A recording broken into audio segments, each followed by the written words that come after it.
নিজে খাওয়াই করে করে ভাবলাম আমি চানটা।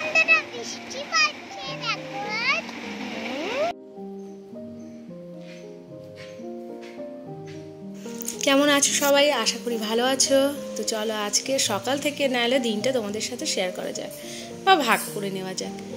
আর গায়ে জল ঢেলে নিয়েছি, সকালবেলায় ঘর মুছে নিয়েছি, নিয়ে এবার সকালে থেকে একদম কিন্তু কাজকর্মগুলো শুরু করে দিয়েছি।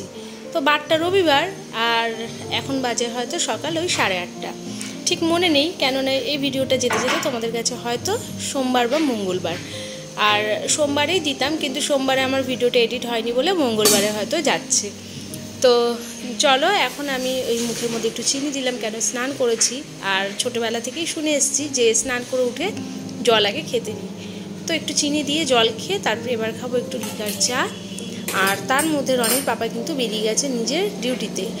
আর এদিকে আমি বিস্কুটের প্যাকেট থেকে বিস্কুটগুলো বের করে একবারে কন্টেনারে ভরে রেখে দিলাম। আর আমরা এখন ঘরে রয়েছি, মানে আমার শাশুড়ি মা, আমি, রনি। তো সবাই ঘুম থেকে উঠে গেছে আর আমি চা খেলাম, আর আমার শাশুড়ি মায়েরও চা খাওয়া গেছে। সকালবেলা না আমরা সবাই ওই লিকার চা চিনি ছাড়া, তো আমি খাই, আমার শাশুড়ি মা চিনি দিয়েই খান, কিন্তু আমি এই রনির পাপা রনি আমরা সবাই চিনি ছাড়াই কিন্তু চাটা খাই। আর চা খেয়ে উঠে খুব তাড়াতাড়ি করে জলখাবারটা সকালে বানিয়ে নিলাম। ছোলার ডাল করেছি আর লুচি করেছি। আর রনির পাপার জন্য দেখলে আমি কিছুটা ময়দা মাখা রেখে দিলাম আর একটু ছোলার ডালও রেখে দিলাম, যাতে আমি রাত্রেবেলা বা সন্ধ্যাবেলা একটু দিয়ে দিতে পারি। আর এইদিকে দেখো একদম কিন্তু গরম গরম ধোয়া ওঠা ছোলার ডাল আর লুচি। তো লুচিটা আমি আগেই ভেজে নিয়েছি, আমাদের সবার ওই 3-4টে করে ভাগে, যে কটা খাবে, যে কটা খাবে, তো সেই জন্য সব ভেজে টেজে একবারে নিয়ে সবাই একসাথে খেতে বসবো। খাওয়ার পরে তারপরে রান্নাবান্না করবো। আর শাশুড়িমাকে একটু পাঠাবো ওই উচ্ছে আনতে, কেননা আজকে শাশুড়িমা বললো যে দুপুরবেলা আমাদের তো এমনি তিতা দেখো রাত্রেবেলায় খাই না, তো আমার শাশুড়িমায়েরও খুব একটা খাওয়া হয় না, সকালবেলাটাও খেতে চায় না। আমি যদি একটু রান্না ঠান্না করে দিই তিতা বলে সকালবেলায় খেতে ইচ্ছা করে না, তো একটু ভালো লাগে দুপুরবেলা। তো উনি যেহেতু সারা সপ্তাহ বাড়িতে থাকে না, রবিবারটা ছুটি থাকে, তো বললো একটু উচ্ছের কিছু একটু আইটেম করতে। আর আজকে আমার ঘরে উচ্ছেটাই ফুরিয়ে গেছে, তো বললাম যে একটু জলখাবার খেয়ে দৌড়ে গিয়ে আমাকে কটা উচ্ছে এনে দেন, তাহলে আমি ভাজাই খাবে বললো। বেশ পেঁয়াজ দিয়ে আলু দিয়ে না ভাজা করলে খেতে বেশ ভালো লাগে, একটু মানে তেতো নোনতা মিষ্টি লাগে, পেঁয়াজ দিয়ে দিলে ভালো লাগে খেতে।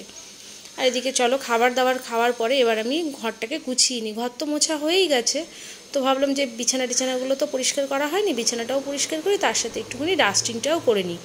আর বেশ একটু সময় ধরেই আমি কিন্তু কাজগুলো করি। আগে একটু অন্যরকম ছিল, কিন্তু এখন আবার অন্যরকম, মানে কাজ একরকম থাকেও না। মানুষের যেমনি শরীরেরও পরিবর্তন ঘটে, যেমনি এনার্জেটিক হওয়া বা লেজি ভাব আসা এরকমের কথা বলছি, সেরকম কিন্তু কাজগুলো সেই ভিত্তি করেই কিন্তু কাজগুলো আমরা করি। তো এইদিকে চলো ওই ঘরটা কিন্তু পরিষ্কার করা হয়েই গেছে, ওই ঘরটা শাশুড়িমাই পরিষ্কার করে নিয়েছে ঘুম থেকে উঠে। আর এই ঘরটা আমি পরিষ্কার করলাম, আগে চা খেয়ে জলখাবার খেয়ে তারপর বিছানাগুলো তুলে নিচ্ছি, এরপরও পরের কাজগুলো পরে করব। তো এদিকে দেখো আমি কিন্তু সুন্দর করে বিছানাটাকে টান করে মানে পেতে নিলাম চাদরটাকে। আর আমি জানো তো বিছানার চাদর যদি কুঁচকে থাকে না, আমি কি ভীষণ রেগে যাই, কেন কি জানি আমার ভালোই লাগে না। আর আমি শুতেও পারি না, একটু যদি গুটিয়ে থাকে বা ফোল্ড হয়ে থাকে বিছানার চাদরটা, মানে ভাঁজ পড়ে যায়, আমি কিন্তু একদমই শুতে পারি না তার মধ্যে। একদম টান হবে বিছানার চাদরটা, পুরনো হোক তাতে কোনো সমস্যা নেই, বিছানার চাদরটা একটুখানি টান হবে, বেশ পরিষ্কার পরিচ্ছন্ন হবে, একদম শুতে বেশ ভালো লাগে। আর এদিকে চলো কতগুলো জামা কাপড় শুকিয়েছিলাম, কিন্তু ভাঁজ করার হচ্ছিল না, তো আমি এগুলোকে ভাঁজ করলাম। শাশুড়িমা বলছিল যে আমি ভাঁজ করে দেবো, রেখে দাও, না আমি করে দিচ্ছি, আপনি একটু উচ্ছেটা গিয়ে তাড়াতাড়ি নিয়ে আসেন, তাতে আমার রান্নাটা খুব তাড়াতাড়ি হয়ে যাবে। তো এদিকে চলো সব দেখো জামা প্যান্টগুলোকে আমি ভাঁজ টাজ করে এবার আমি জায়গার জিনিস জায়গায় রেখে দেবো।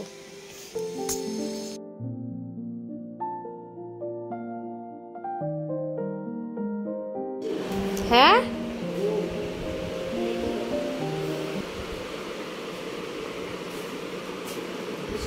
কি দিচ্ছেন আপনি রোদ্রে? ও জোয়ান শুকা দিচ্ছেন। জোয়ানটা আপনার কি ওষুধ? ওষুধ নেশা জোয়ানের নেশা। তা আজকে কি আপনার হলিডে? কি করলেন এখন? এখন চান করে এলাম, জোয়ানটা শুকা দিলাম। রান্না করবেন বলছিলেন? হ্যাঁ, একটু রান্না করার ইচ্ছে ছিল, যে আজকে একটু ইচ্ছে করে, মেয়েটা রোজ রান্না করে, আমি রান্না করি। থাক করতে হবে না বলেছেন, এই বেশি ভাবলাম আমি চান টান করে এসে ও বাবা রে রান্না করি। তা বলছে খেয়ে দেখো একদিন, খারাপ ভালো না হয় না তো করতে হবে না, খাইয়েছেন তো এখন তাই কি না? করবো বলো? ছোটবেলায় তো করে খাইয়েছেন, ছোটবেলায় বলবো আমার 17 বছর বয়সে বিয়ে হয়েছে, তখন আমার শাশুড়ি মা আমাকে করে করে খাইয়েছে। এখন আমার দায়িত্ব, আমি আপনাকে করে খাওয়াবো, কিন্তু আমি যখন অসুস্থ হব আমি ভালো করে চান টান করে এলাম, তখন আপনি আমাকে করে করে একটু খাইয়েন। আর এখন আমি কি বলেছি, দৌড়ে স্নানে গেছেন, আমি বলেছি আপনি কি পটি করে ফেলেছেন। আমি যেটা আমার মনে মনে আছে একটু রান্না করে চানটা করে আসি। ঠিক আছে, আর করতে হবে না। আমার মেয়ে বলে দিল তুমি পটি করেছো। দৌড়ে গেছে বাথরুমে, না বাসন মাজলো, টিফিনের বাসনগুলো মেজে দৌড়ে বাথরুমে চলে গেছে। তা আমি একটু বেরিয়েছি, আমি তখন ভাবলাম হয়তো হয়ে যেতেও পারে, তাই না, কি গ্যারেন্টি নেবে যে হবে না। ঠিক আছে চলো।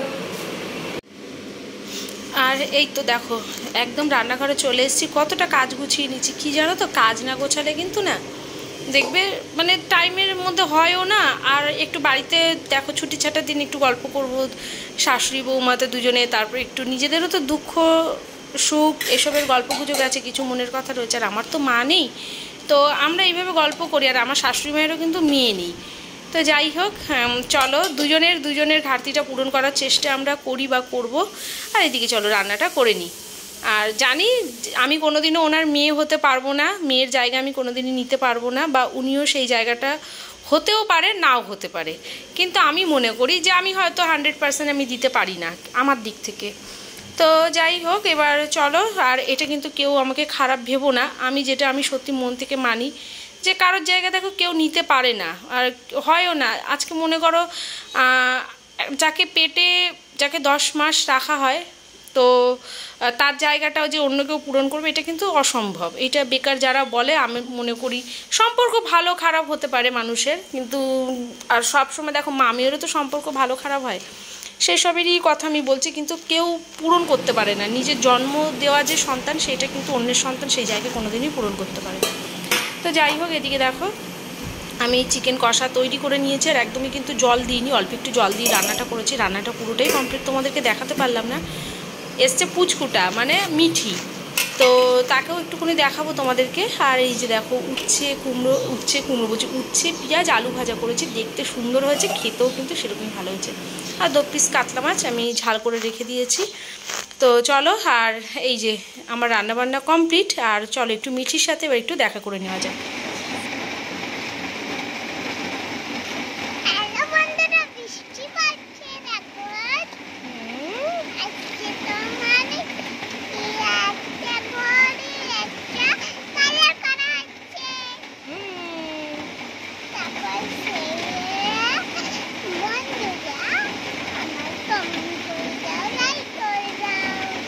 বাবা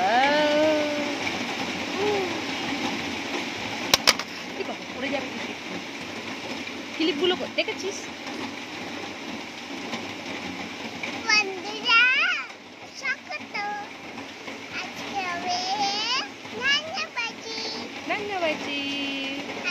আর বৃষ্টি পড়ছে।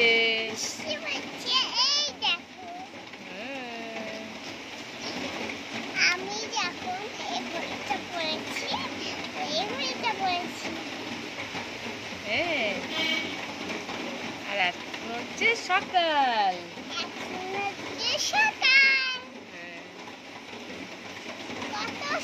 বলে তাহলে তোমাদের এই ছোট বন্ধুটাকে কেমন লাগলো? কেমন লাগলো? চলো হচ্ছে এবার কাটি না।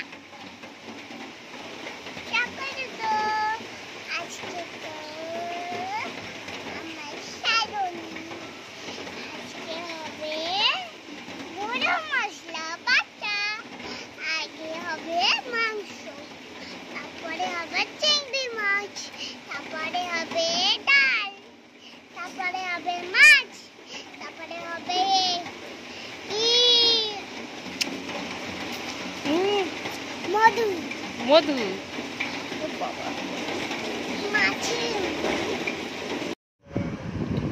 তো চলো বন্ধুরা, এখন কিন্তু ঘড়ির কাঁটায় বাজে 1টা। আর আমার সংসারের কাজকর্ম আজকে এই পর্যন্তই তোমাদের সাথে শেয়ার করলাম। তোমরা সবাই খুব ভালো থাকবে, সুস্থ থাকবে, নিজের শরীরের খেয়াল রাখবে। দেখা হচ্ছে নতুন একটা কোনো ব্লগে।